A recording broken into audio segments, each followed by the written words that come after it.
انصار کا ایک نوجوان تھا جو بہت ہی نیک سیرت اور پاک باز تھا۔ ہر وقت مسجد میں اللہ تعالیٰ کی عبادت کیا کرتا تھا اور نمازی تھا، قرآن پاک کی تلاوت میں مشغول رہتا تھا۔ اس پر انصار کی ایک بدکار عورت عاشق ہو گئی۔ جب بھی نوجوان رات کو مسجد سے گھر جاتا تو وہاں راستے میں کھڑی ہو جاتی اور نوجوان کو اپنی طرف مائل کرتی، لیکن نوجوان نے کبھی اس کی طرف نظر اٹھا کر بھی نہیں دیکھا۔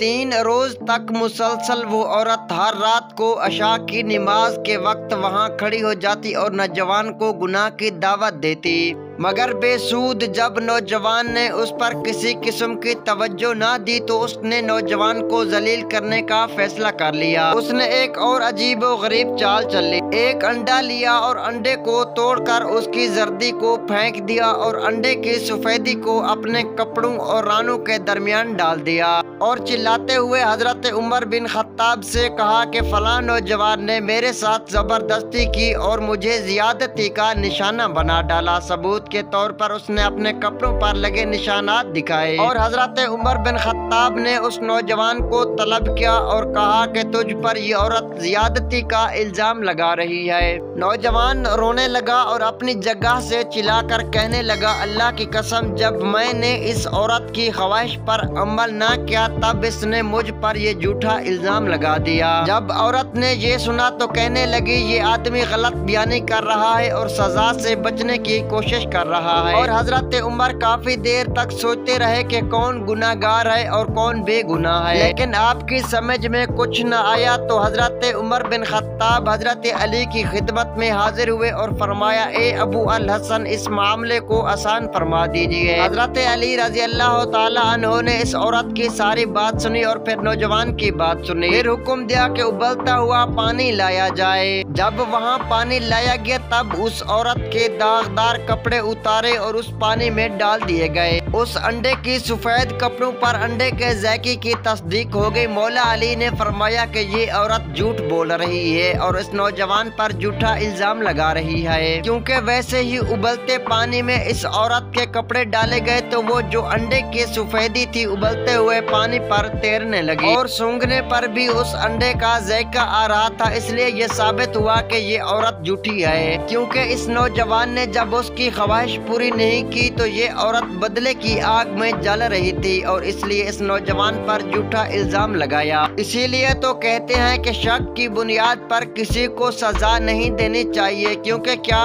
پتہ وہ بے گناہ ہے اور جرم کرنے والا کوئی اور ہو۔ بے شک کسی پر جھوٹی تہمت لگانا بہت بڑا گناہ ہے۔ اللہ تعالیٰ سے دعا ہے کہ وہ ہم سب کو نیک راہ پر چلنے کی توفیق عطا فرمائے اور ہم سب کو گناہوں سے بچائے اور اچھے راستے پر چلنے کی توفیق عطا فرمائے، آمین۔